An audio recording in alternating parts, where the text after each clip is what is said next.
Schrodinger's lodging house.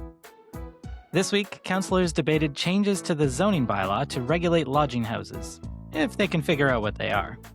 Plus, the city started cracking down on illegal downtown surface parking lots. Hi, I'm Mac. I'm Stephanie.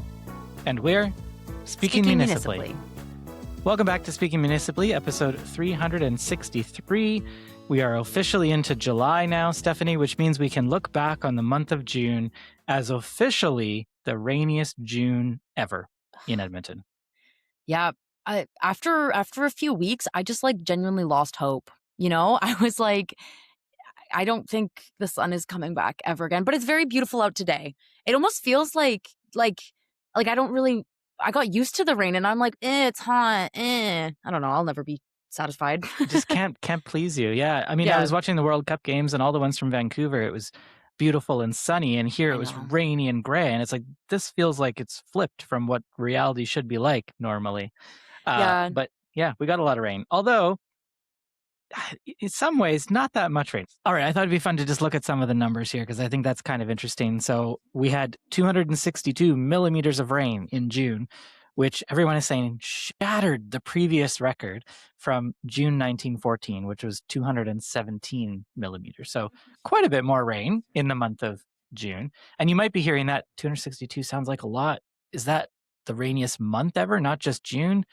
And it's not quite, but it's close. Apparently, the rainiest month ever was about 283 millimeters of rain back in July 1901. So, we're close to that, but not quite there. One of my favorite blogs, Stephanie, is Edmonton Weather Nerdery. Oh, love it. He just posts about the weather all the time and his all these stats. It's like really gets into my nerdiness, right? The visualizations and all that great stuff. So I pulled out a few things. June and July average around 15 days of rain. This year in June, we had 20 rainy days. So not actually that many more than average, which is interesting. But in a full year, we got about 430 millimeters of rain, and June had about 2/3 of that. So depending on how you look at it, it was a pretty wet month. It certainly felt like it. I guess ignoring the stats, like you said, it just felt like the sun was never going to come back, right? Yeah, and I mean, define a rainy day. Is a rainy day like an hour or two of rain at 9 p.m.? Or is it an entire day where you can't go outside or else you'll get soaked to the bone? I think those are both the same. So that's where that difference kind of comes in. Absolutely. Yeah, it feels very different. Okay, we're at about 380 millimeters then of rain for the year so far. And I also love that on the Weather Nerdery post for June, he kind of puts this into perspective. He says that might feel impressive, but at the end of June, Halifax and St. John's both had over 700 millimeters of rain. More than double the amount of rain that we've had. Now, I know that's just typical of where they are and they're on the coast and all of that. But still, it's sort of reassuring to know that as wet as it was, it could be worse. Yeah. Well, also, I totally agree. I genuinely love the Edmonton Weather Nerdery blog and also his social media accounts, Reddit and everything. And I say this with so much love, but it's so funny how every time there's a big weather event, it's really cold or we get a bunch of snow, I'll go on and check and he's like, it actually is not that bad. It could be worse. It's been worse before and it will be worse again. You're dumb if you think it's otherwise. No, I'm just joking. Again, I really, really love it. But every time I go and I get humbled because I think that we have it with weather. We have such blinders on and we think that whatever we're experiencing that in that moment is the most intense thing that's ever happened, and then we forget about it until the next year. Right. Yeah. Yeah, and he's got the data, right? He brings receipts, as they say. Right? Exactly. Yeah. Well, it's fun to talk about the rain just because it's a thing that everyone has been talking about lately, but also there were some actual implications locally. I think on the whole, our infrastructure seemed to handle all of the water relatively well, but there were a bunch of trail closures. The city closed all the low-lying trails and river access along the river. And then the one that surprised me was that the east sidewalk of the high-level bridge was closed until further notice. And I think it surprised me because it's like the high-level bridge is way up in the sky. Yeah. Why do we have to close the bridge? But I guess it's because of all that rainfall, there was a section of the slope that eroded. And so, the guardrail of the walking path is not safe. My conspiracy theory is that the city just issued this to justify their decision to tear down the bridge. No, I'm just joking. We got decades for that still, but got to lay that groundwork early, right? Exactly, or lay that eroded slope work. Yeah. Well, hopefully we're through the rainiest part of this, and July is a much warmer, sunnier month, which I know all the festivals would love. And on that note, we have an ad for you. This episode is brought to you by Taste of Edmonton. This year, the popular 11-day festival runs July 16th to 26th, offering a delicious sample of Edmonton's finest restaurants, arts, and culture. The menus and performance lineup have been announced so you can start planning your visits. Pre-sale tickets are available online now until July 14th or at select retail locations until July 15th. By purchasing ahead, you'll save $10 per sheet of 40 tickets. Learn more and get your tickets today at tasteofedm.ca. Looking forward to that downtown tasty, tasty festival. We're recording this on Thursday, July 2nd. Yesterday was, of course, Canada Day. Last episode, we invited you to share some thoughts with us about what this year's Canada Day means to you. And we got a lot of response from readers and from listeners and viewers. So thank you so much for sending Yeah, that thank in. you.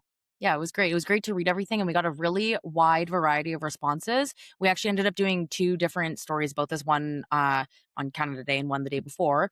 And yeah, just lots of different takes on Canada Day, and it was really interesting. We spoke to Jared Wesley, who runs the Common Ground project out of the University of Alberta, and he spoke to us a bit about how Albertans can hold separatist and federalist views at the same time. He says, "We see some Canadian symbols at separatist rallies, for crying out loud. They wear blue T-shirts, but it's the Toronto Blue Jays T-shirt with a maple leaf on it. It's complicated." It's complicated. Yeah, I really appreciated that story. It made me think a little bit differently about Hmm. yesterday. If you're a separatist, are you allowed to celebrate Canada Day? And of course you are. And the perspective that Jared shared, I thought was really interesting. Yeah, so thanks again for everyone who sent them, and it was awesome to read them all. Okay, on to this week's primary news topic, which is lodging houses. Stephanie, lodging house is one of those things that I think I know what that is, but then I was reading some stuff for the episode, obviously, and thinking maybe I wasn't as clear in my head about what a lodging house is. And it sounds like I'm not alone on that. There was also some discussion at Urban Planning Committee. So bring us up to speed. Yeah. So, Urban Planning Committee was discussing proposed changes to the zoning bylaw and business license bylaw to regulate the size and location of lodging houses.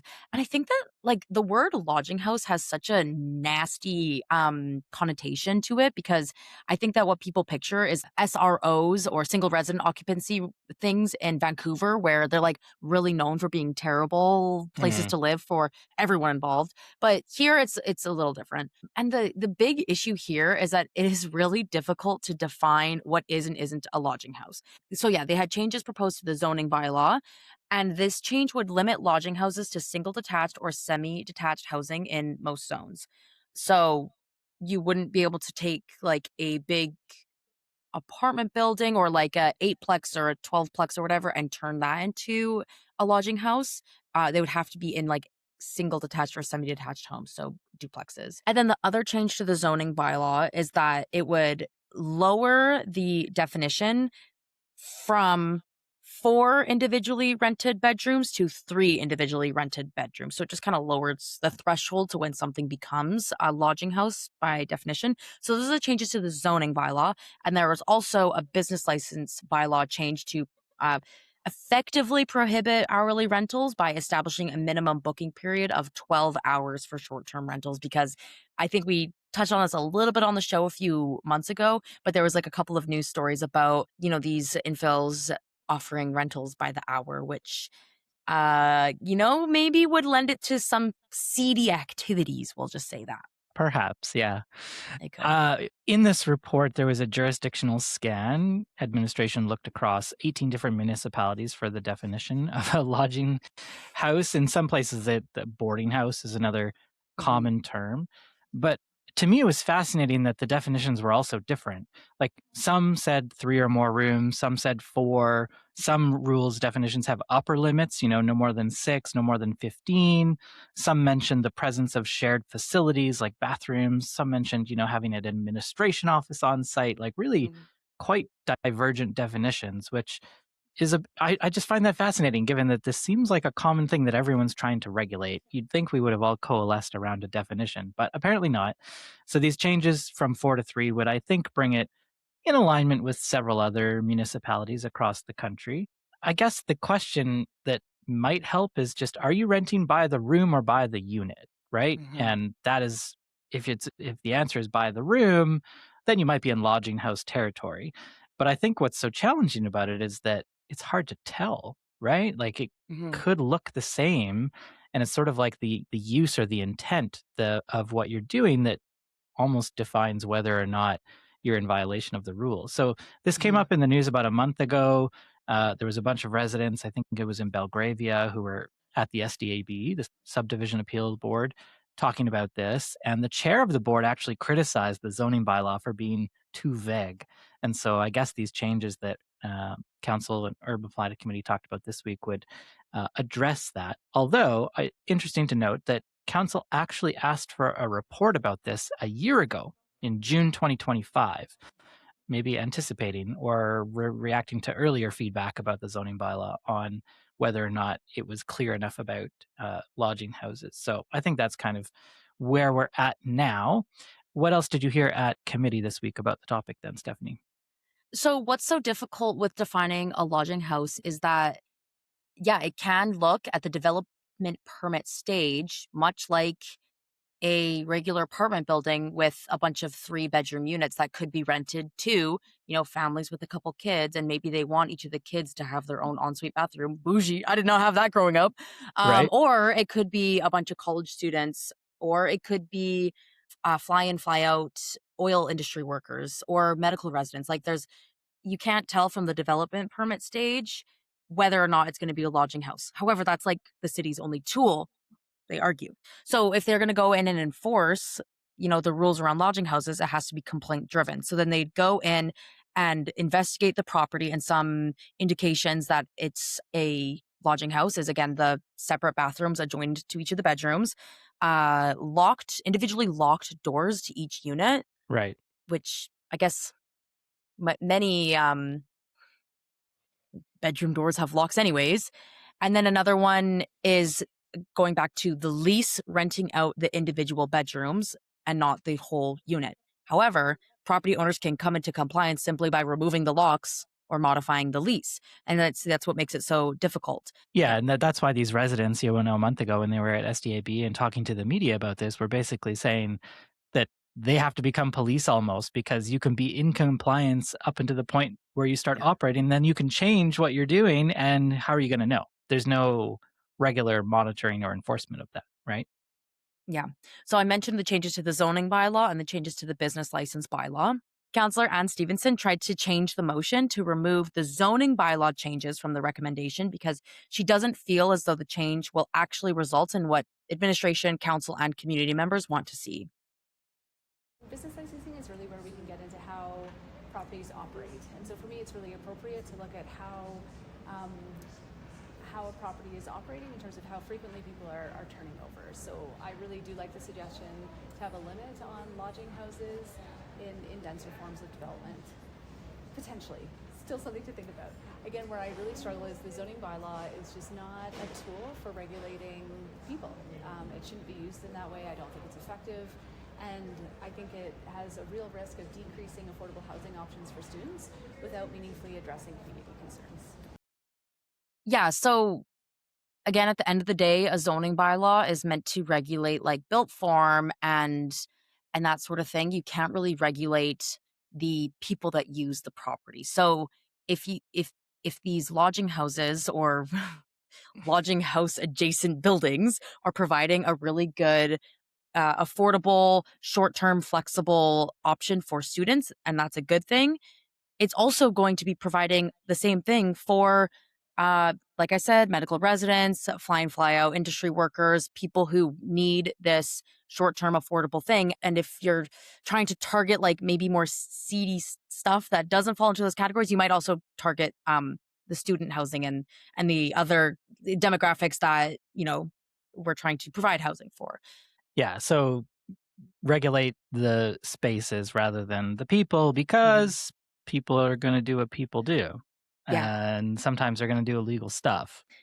I mean, that's my take because like back when these stories about the hourly rentals came out, I didn't really even see the need to talk about it on the podcast because This doesn't have anything to do with, in my opinion, the zoning bylaw, infill council. Like, they aren't to blame for this because people are going to do illegal stuff no matter what. Like, people are going to build illegal lodging houses and operate until they get caught. Like, I don't think this is going to change anything. It's going to keep honest people honest. But like, Yeah. if someone really wants to have an illegal lodging house where they're renting hourly rentals out for, whatever your imagination might think that they're doing for an hour in that individually rented bedroom, they're going to do it anyways. They're not going to go, oh, Edmonton City Council said I can't do this anymore. Like, come on. So then we're back to residents in the area needing to, I guess, make a complaint if Yeah. there's going to be some sort of investigation, some sort of enforcement, which is no different than where we are today. So from that point of view, you're right that, amending the bylaw Yeah. probably isn't going to change the behavior so much. It is, I suppose, a way for council and the city to say, we've heard complaints and we've heard the feedback and we've done the limited amount of stuff we're able to do to try to address it. Do you Yeah. think the business license bylaw changes will have more of an impact, or similarly they're not much of a change? Yeah, I mean, again, it'll give the city like a rule in the rule book to point to. If people are renting out by the hour, we can come in and enforce it. Again, though, I mean, they've been already doing the hourly rentals probably by cash. Right. You know what I mean? And there's also a report coming later this year, kind of more about Airbnbs and short-term rentals, and again honing in on that, and that's expected to kind of deliver more of a result. But it's a start, and that's what some of the folks that were really in favor of some of these changes is they were saying it's a start. Okay, so we're talking about changes to two pretty significant bylaws in Edmonton, the zoning bylaw, the business license bylaw. Those changes cannot just be made by committee. So where are we at? What's next? Yeah, so they didn't make any recommendation at all. They decided to requisition it to city council next week, and then the changes will have to go to public hearings. So still got a while. Yeah, so we'll have probably a public hearing on the zoning bylaw amendments, and then perhaps business license bylaw could come back to full city council. But in either case, going to be a bit of time before any of those changes come to pass. Yep, so get your hourly rentals in while you can, listeners. All right, next up, we got two parking-related topics to talk about. One, I guess, is more about towing, but we talked about this previously, that the city has this backlog of vehicles that need to be towed, and they haven't been able to do that because of a lack of space to tow them to. And so we got a little bit of progress on this right now. The city of Edmonton has opened a new tow lot near 122nd Street and 124th Avenue. The facility, Stephanie, can accommodate 150 vehicles. We've got more than 360 still on the list, which is down quite a bit from where we were previously when we talked about this.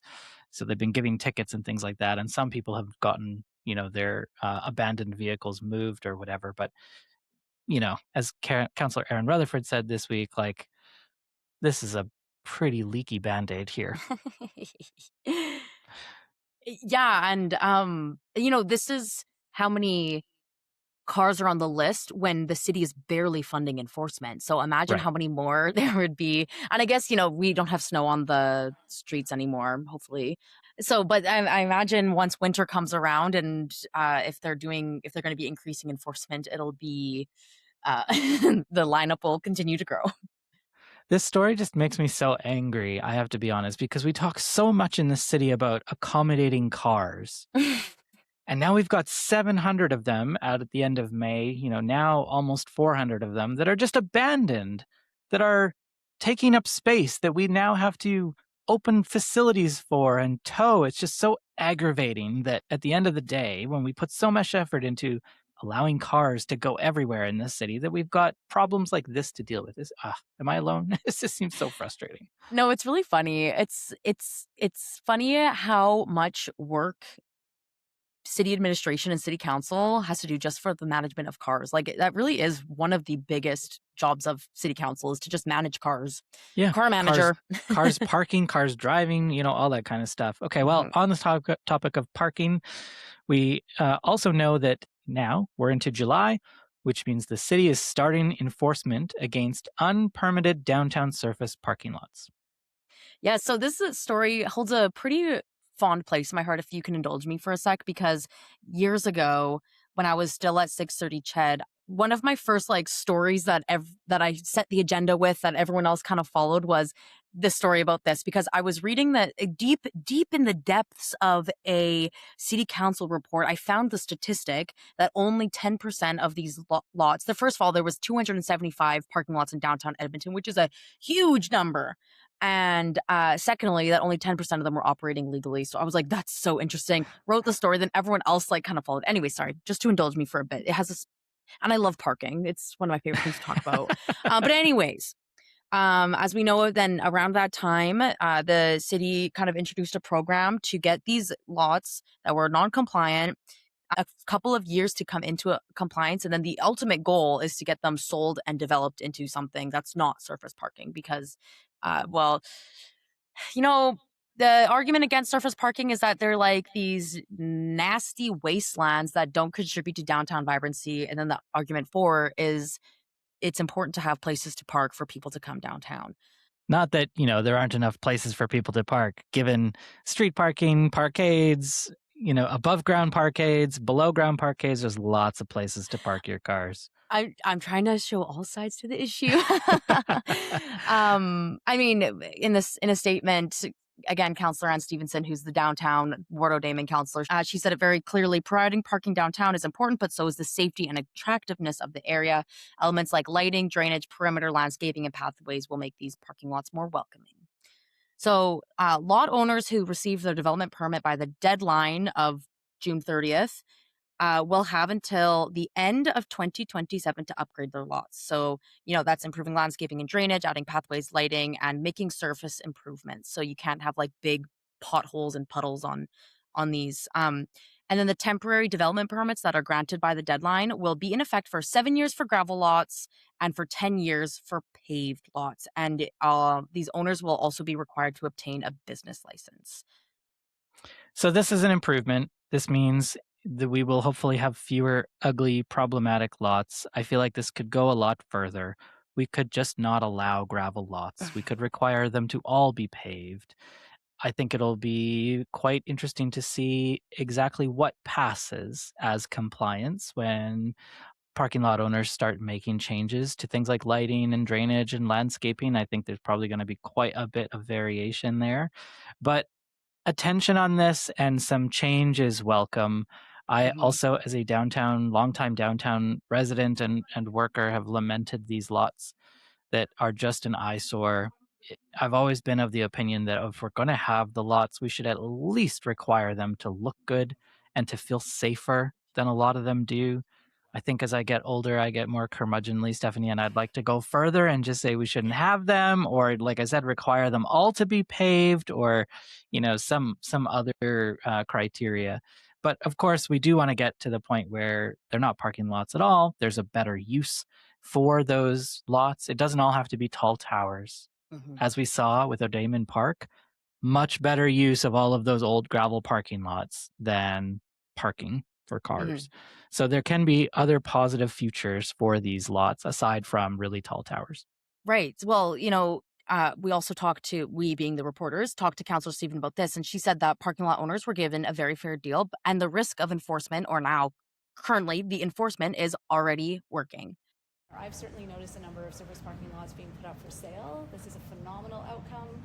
We don't want people just sitting on these properties for forever. We want it to be sold, go into the hands of folks who might be able to make something of it in a much shorter term. And we recently rezoned one to be a new park space as well. So very positive beginnings to this and more to come.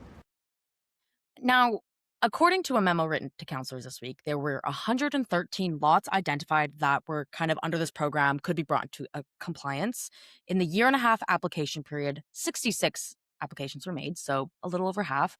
And as of June 23rd, only 18 had been approved. So does that mean that we're going to be seeing like almost 100 parking lots being closed, which I've heard that the city is going to be putting like barriers in front of the entrances to these lots? Like those concrete jersey barriers or whatever, right? Yeah, that's what I've heard. I don't know if this is like officially from the city that's what's going to happen, but they had a year and a half and only about a little over half of them applied and only 18 were approved. So I don't know. I don't know if there's going to be like a big parking apocalypse in downtown. We'll have to see.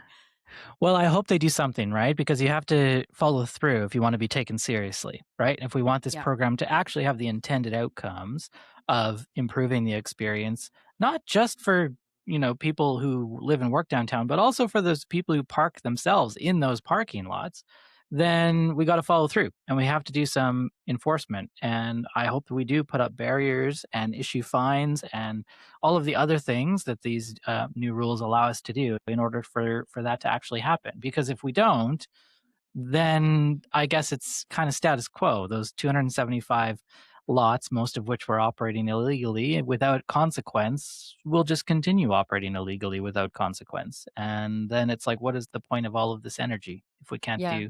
follow through and do something about it?